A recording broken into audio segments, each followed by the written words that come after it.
So let's go mechanical, and right now today these three mechanical watches are, for me, the best chronographs, mechanical chronographs that any human being can have and wear. They are, I know I'm excited, but these are the best. Now, I've been wanting to show you one of these for a while, and I think it's this one here because I can feel the weight of it, and it's the Archimede 100. So I shall put that there, and of course we have, those of you might be able to tell, we have a Speedy Mark II there, and I think these watches are so cool. And okay, let's get into these three.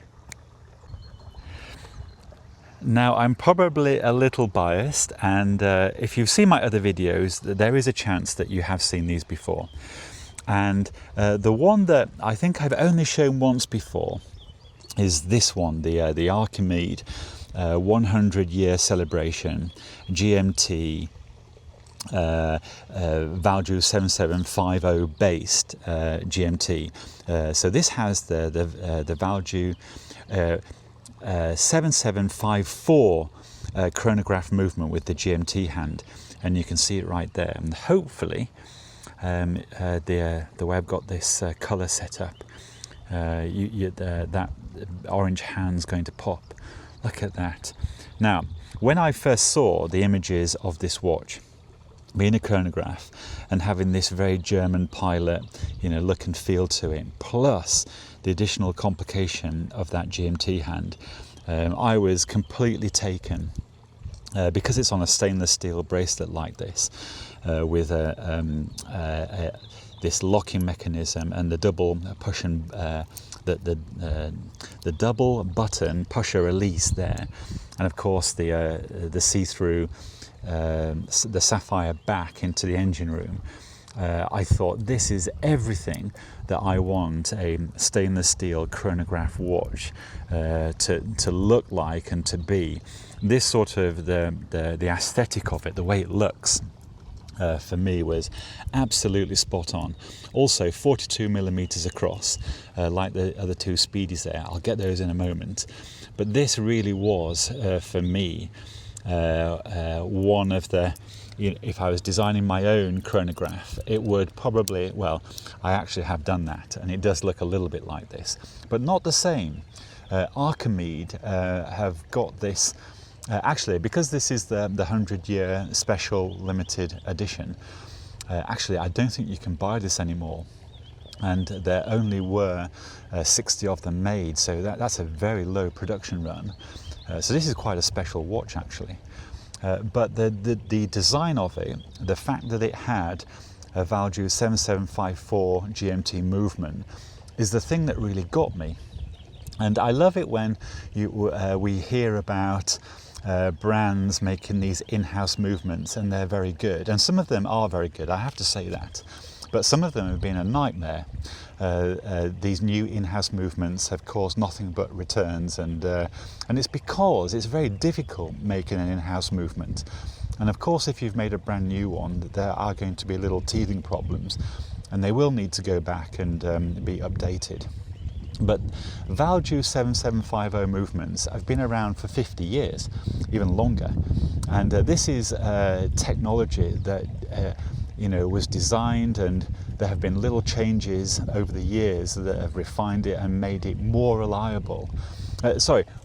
More reliable. Obviously, perhaps not as accurate as that's ideal, but they do offer, ETA has offered a chronometer spec version of all its movements, and of course they are a lot more accurate.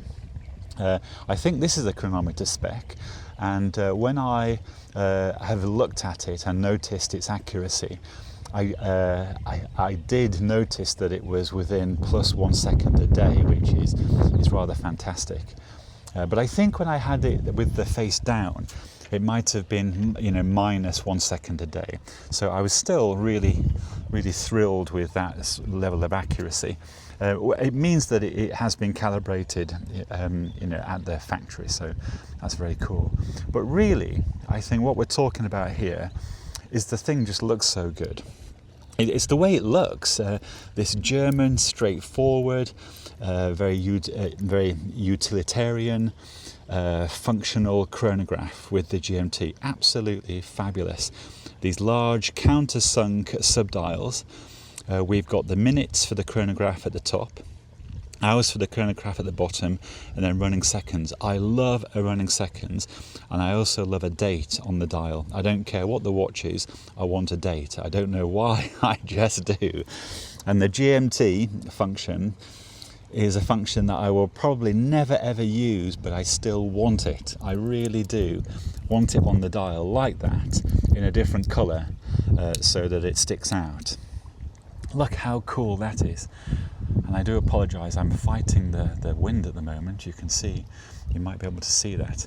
Anyway, this Archimede 100 GMT limited edition is one of my, I mean, and I'm talking about all chronographs that exist in the world. It's one of my favourite looking chronographs, and you know, considering what it's up against, you know, that's you know, one heck of a statement, really. Now, I can't, when you're talking about chronographs, I can't leave out of the discussion the Speedy Mark II. Now, I've shown this watch a number of times, and it's because it is so good, and the design of it is built like a V8 truck. And of course it has a Valjoux 7750 base movement, but I think this is the based on I think it's a Valjoux 7753, and what they've done is they've turned round. You can see that the sub-registers on the 7754, what they've done with the base movement here is spun it round, and so they've I think they've lost the day function. And they've moved the date to the 6th position, and also because they've got the tri-compact configuration, they've lost the date selector as well. So we've got a push button there, but that's a bit of a bit of detail that I actually like about this watch, because what it means is that it leaves the crown with only one function, and that is to hack and set the time, which is so cool if you think about it. So if I pull that crown out, it's going to hack the seconds and allow me to set the time. Push it back in, you can wind it manually if you want to, but everything's automatic. I am a bit of an automatic fan. I do choose automatic over everything else. But let's pull the Mark II back into frame, because how are you going to beat this? How are you going to wear a mechanical stainless steel watch that looks better than this 1970s? You know, at the time when this was released, it would have been, you know, it would have had that modern feeling to it, not knowing that it was going to be an ultimate classic. Look at that. And to be really honest, at the time, the first time that I videoed this, the other watch that I had in my sights was the IWC Pilot, that I think is brilliant and I do like. But this was the one that I sort of went for over the IWC Pilot, because I thought that this might be discontinued. And I thought, whatever happens, I'm going to end up wanting a Speedy Mark II regardless. And I think it was because I knew that this model was on its, you know, this is the re-released version of 2014. But I thought it's going to, you know, it's going to be discontinued at some point, or the limited production of it was going to end. This racing dial version, at the time that I think I first went to look at this once again, this had already sold out. Its production had ended, it was discontinued, and I suppose this was my favourite. And people have asked me, you know, if I had to choose, which one am I going to go for, and it would be the racing dial. But that's only because the colour of it is you know, it just adds that micro percentage of desire over the black and white dialed one. But I still like the black and white dial one because it is slightly more legible, believe it or not. And if you really don't want to have something colourful on your wrist, you know, if you're wearing a suit and a white shirt, the black and white one is perhaps a little, you know, it's perhaps a little more matching, because this red does pop. I mean, I love it. That's why I would wear this, especially with a grey shirt or a grey jacket and white. This orange thing is going to really shout out attention. And again, it's when you put this design up against any stainless steel chronograph with a bracelet, the looks of this are going to scream, hold on, I'm perhaps the more interesting chap here. And even today, you know, after a few years, I still look at these and I think, yeah, this is the one I want on my wrist.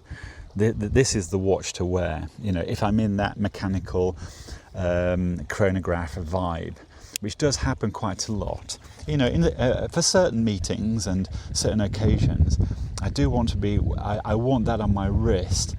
And what's interesting is every watch person does always make a note about it. They always say to me, "Hey, you're wearing the Mark II." And the way the orange pops there is the thing I think that perhaps people notice. But saying that, every time I've worn this, you know, they've also, you know, it has provoked the same amount of comments as wearing the racing dial. So, you know, this is equally as iconic, I think, especially to the watch collecting gang. You know, they're going to notice this, and it's got that characteristic Omega Speedmaster, you know, vibe about the dial. But the moment you get to the case, you realise you're dealing with a different monster. This, you know, V8 Chevrolet truck case is with its flat sapphire crystal dial that's built into the case. Look at that, isn't it good? And I love the date selector on the side. I actually like that complication, leaving this crown free, and it's something I do like. Some people might not like it because it's a little bit fiddly to have to, you know, manually go and set the date again, but I really like it. So these are my three favourite stainless steel chronographs, even today, even with all the other chronographs out there. But I have to say, if I was going to add a fourth to this collection, you know, the IWC 388, is it 17, the 41mm stainless steel pilot, you know, that would be there. But I think what's very interesting is the next one would be the Archimede standard version, which is an Elabore of 7750, but instead of the indices, the stick indices, it has numerals. And believe it or not, I think I'd have that as well as this, plus the IWC 41. So that would be 5 stainless steel chronographs that, for me, would be the absolute, you know, the chronograph collection to end all chronograph collections at this point in time. These really are my favourite watches of the mechanical chronograph type. You know, exactly this. And what's interesting, I suppose, just before I say goodbye, is these are 1970. These two watches here, the Speedmaster Mark II, the original version of this, I think was released, it might have been the end of 69 or 70, or 71, but basically the very beginning of the 1970s, this was Omega's stainless steel chronograph, the Mark II version. The Mark II version of the original Speedmaster Man on the Moon. Today, and we are, I mean, look how many years, we are 55 years ahead, and the design of these still rocks. It's still at the very top. And then we've got this Archimede. Yeah, you can see here, you know, there's a stick thing going on the dial. But for some reason, that in, I suppose, you know, the context of this collection, very utilitarian, very chronograph. You know, I suppose you could say this has that 1970s vibe still, because if you look at the older pilot watches, especially the chronograph pilot watch, well, I suppose both the manual, simple 2-hand and 3-hand pilots, and then the chronograph, they do look like this, with the characteristic sword style hands, very legible, and then the stick indices. So you can see that, and you know, a very sort of standard shape of case, very functional, has that utility function. Actually, I do like the bracelet on this. I really do, and I like the fact that it's 20 millimeters here, and these are all 42 millimeter case. I think I'm right there. The Speedmaster Mark II might be 43 across there, but basically 42. Anyway, there you go. These are my favourite stainless steel chronographs, and at that I'm going to say ciao for now, and I hope everybody is really well.